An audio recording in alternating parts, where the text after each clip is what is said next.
All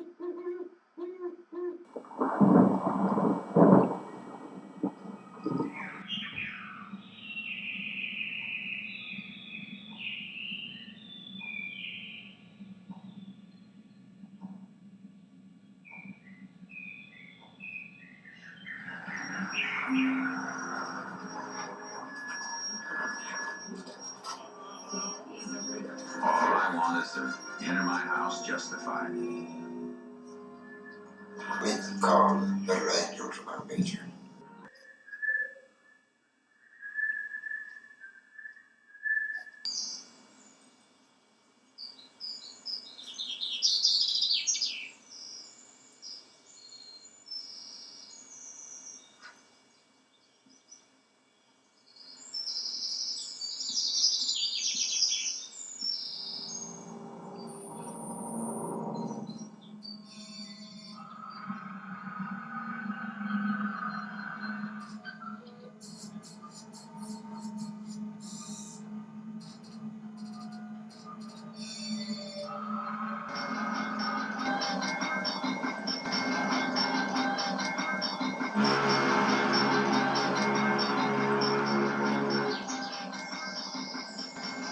You get involved in doing something and you make a career out of it. When I was about 5 or 6, I can remember people, grown-ups, asking me what I was going to be when I grew up. What are you going to be when you grow up? And I'd have to, well, I was just playing fireman. I'm going to be a fireman. Or I was out in the woods someplace and I'm going to be a trapper. So I'd be whatever was close to me at the time. Until one day I realized I couldn't be all those things. I'd have to pick one or two. I decided, yes, I can do all of them if I'm an actor. And so from that moment on, that was always in the back of my mind. I got all that stuff together. I was making a living at it in about a year. Because it was, you know, what I had to do. Acting on my own, you know, create little characters. Sometimes I'd take them out in the street in New York too. I'd go out and I would be the character in front of a guy who, we didn't know each other, you know, but I'd talk to him, like, you know, give him a character thing, see if I could pull it off. And in order to do that too, I would tell little stories. Just make up these little stories. Until eventually I had, I don't know, 9 or 10 stories, and then I'd go into these coffee shops when folk music was prevalent. And I'd read my things like I was reading poetry. And that's how I got going. Then I really got it together and thought, well, I'll just perform them. No ifs, ands, or buts. It was based on an actual incident where these guys robbed a bank, broke into it at night. They didn't confront anybody. Broke into it and took the money and left. And then they did the same thing in the same bank a year later. So that added a little something to it. I don't know, we all got along well. George Kennedy and Jeff Bridges and Clinton and myself. I remember we had a scene where I come running out of this cabin and suddenly all these guys stand up.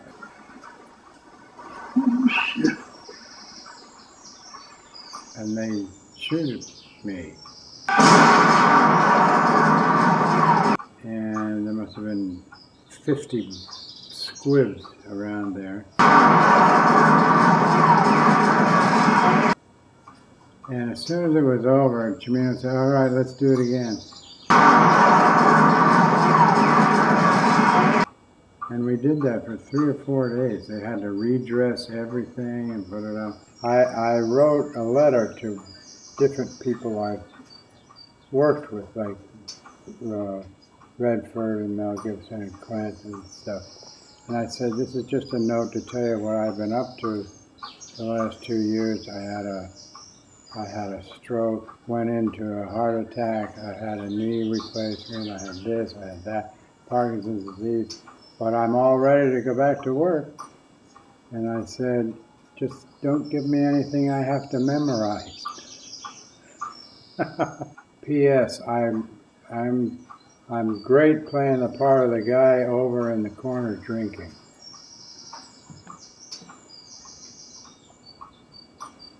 I've always thought Dylan Thomas was a kind of a poet who could go to the edge and jump. That's what I try to do in some of the celestial stories too.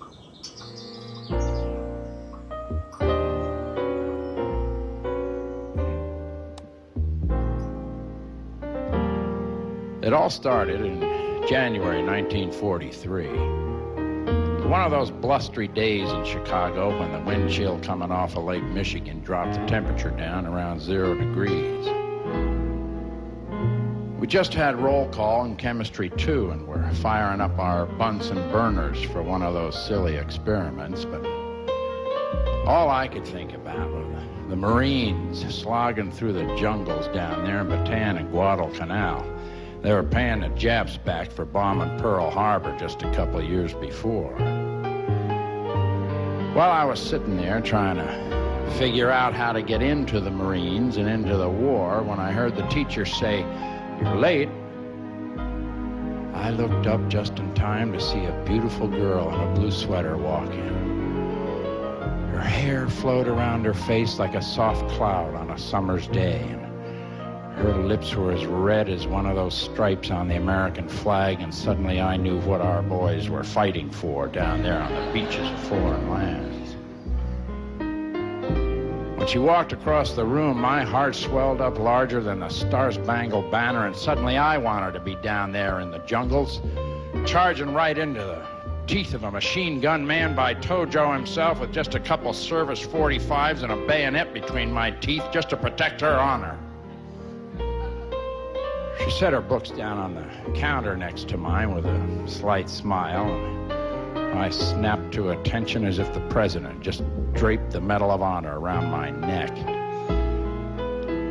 Well, I stood there basking in her glory when a small cloud passed in front of my eyes, and I looked down and saw my sleeve was on fire from the Bunsen burner.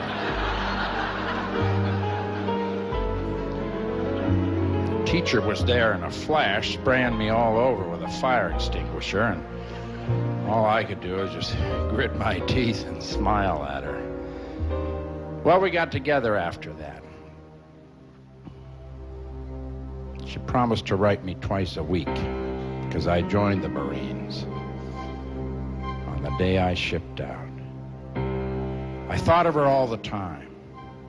During the bombing raids on the Luzerne Straits and slogging through the mud on Tarawa. Then the day came that I was crawling up the side of Mount Suribachi and took a piece of white-hot shrapnel in my chest.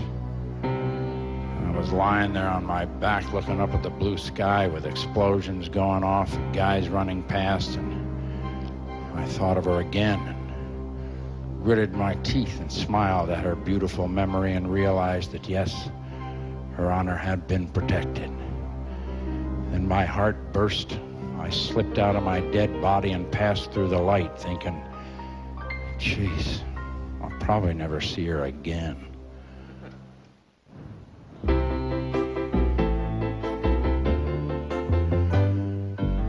Several years later, I was in another chemistry class in a school down in Southern California. We just finished roll call and we're firing up our Bunsen burners. All I could think about was the Marines over there in a place called Vietnam. Suddenly I heard the teacher say, "You're late." I looked up just in time to see two guys from the football team walking.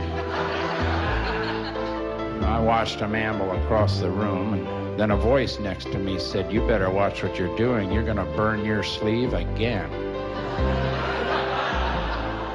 I turned and looked at a beautiful girl in a blue sweater. Her hair flowed around her face like a soft cloud on a summer's day, and her eyes looked like two stars off in the distance, beckoning a lonely time traveler. She said, "Gee, I was hoping I'd run into you again." I asked her what had happened to her during the war, and she said that she became a nurse, but had died when her hospital ship went down in a typhoon off the coast of China. Well, to make a long story short, we got together again, and I joined the Marines again. She promised to write me twice a week all the time I was in the Nam. Then the day came that my chopper blew up. I took a direct hit from some incoming on a hot LZ, and as I was phasing out, I thought, "Oh no, not again. This time I probably never will see her again."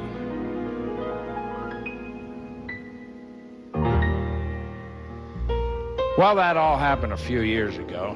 I'm back here again now. I've been looking around for her, but I haven't found her. We'll probably run into each other again, though. Maybe in another chemistry lab. Maybe at an airport. Maybe in one of those dance halls where they play the old tunes, and while we're dancing cheek to cheek, we'll recall the time we first met and fell in love. Oh yeah, we'll meet up again, all right. Our stars are crossed. Besides, you know what they say. Third time's a charm. Celestial Navigations, I've had that going for 30 years, 35 years, on and off. That's, of all the things I've done, I think that's the one I most like.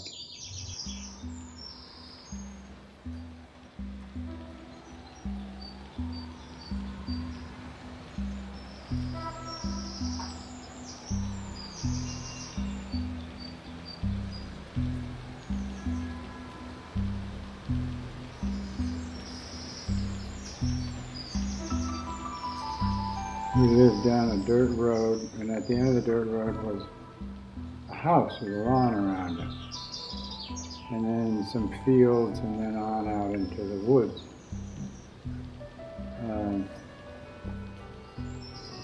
So that was how I got into woods. My father was a businessman in New Jersey, that area in New York. And he'd take the train in, as a commuter, take the train in New York every day. But he also was a writer. He wrote some stuff for the Atlantic Monthly, and that's his most famous stuff. And he was a track guy, did pole vaulting. So he taught me how to pole vault.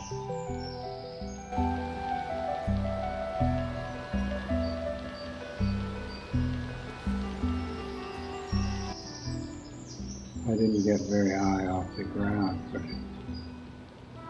then we went to California, and which was kind of unusual for people to do that kind of thing, to pack up and trek west. I was very excited. I thought I was going to see cowboys all the way, but no such luck. And there I was back in the woods again. And the mountains. I just spent a lot of time walking around, checking things out.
and I'm losing the present.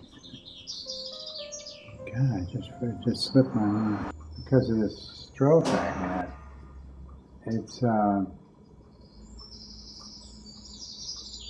were we talking about? Things like that. What were we talking about? It's frustrating for a little while, and then you realize it ain't going to change.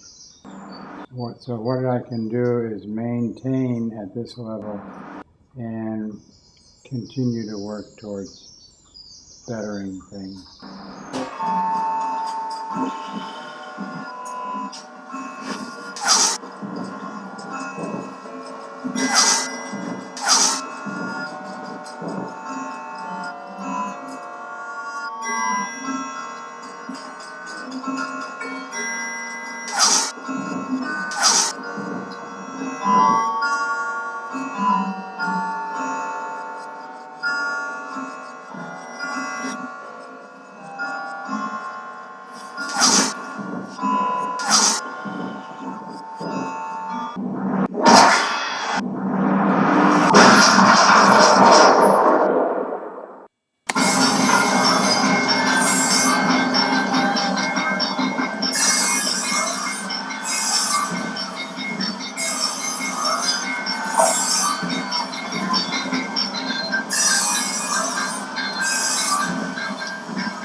He died as he lived, alone in his chair with his music on one hand, books on the other, and a small table to put in his lap for his correspondence.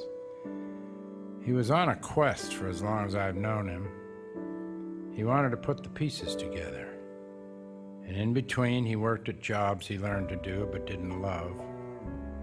He raised a family as best he could with his fluctuating salaries and menial jobs that gained a style and nobility just from his having done them. And his books. He dearly loved his books. All kinds, from novels to handbooks, from memoirs to philosophy. In later life, he was astonished that I was so well read, but I got it from him. He was my dad. He took pride in his children, and he loved to be with us and learn what we had all been doing. We were not encumbrances to him. We were people, and he cherished our friendship. He loved my mother from the day they met until the day she died. He lived alone in the mountains his last year, and he told me he was writing every day, but he didn't know who would read it. Then one day, after his duties had all been attended to here, he sat in his chair with his legs stretched out, resting on the ottoman, his ankles crossed, his music on one hand, his books on the other, and a small table for correspondence. He let his head rest on the back of his chair, folded his hands, and he left. He died. Goodbye, Dad. Even in his leaving, he showed me grandeur, a simple nobility that comes from having lived well and lived right. He was my dad.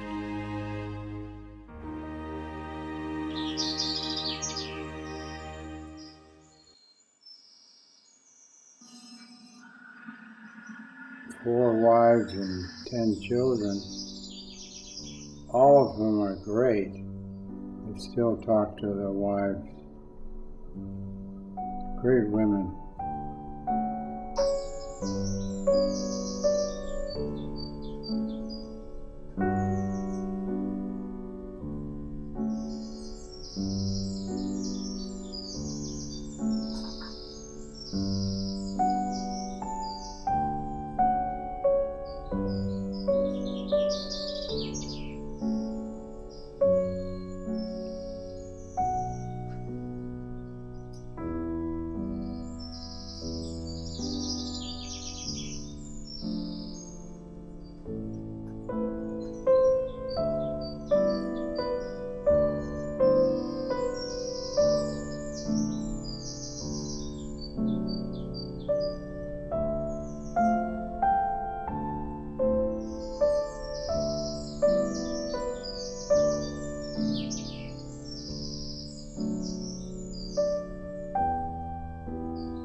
In order to be afraid to die, you gotta know what dying is.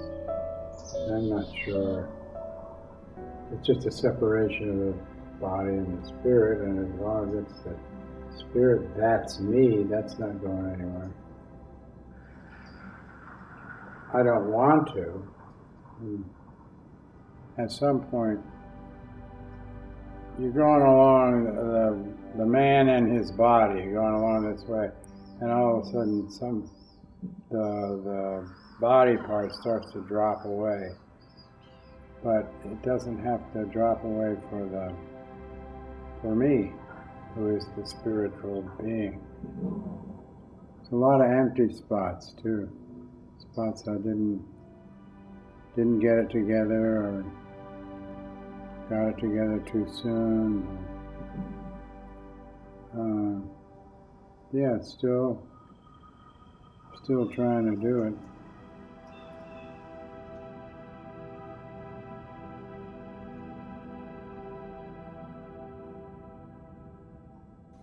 Don't feel like a failure, because it's what we were made to do.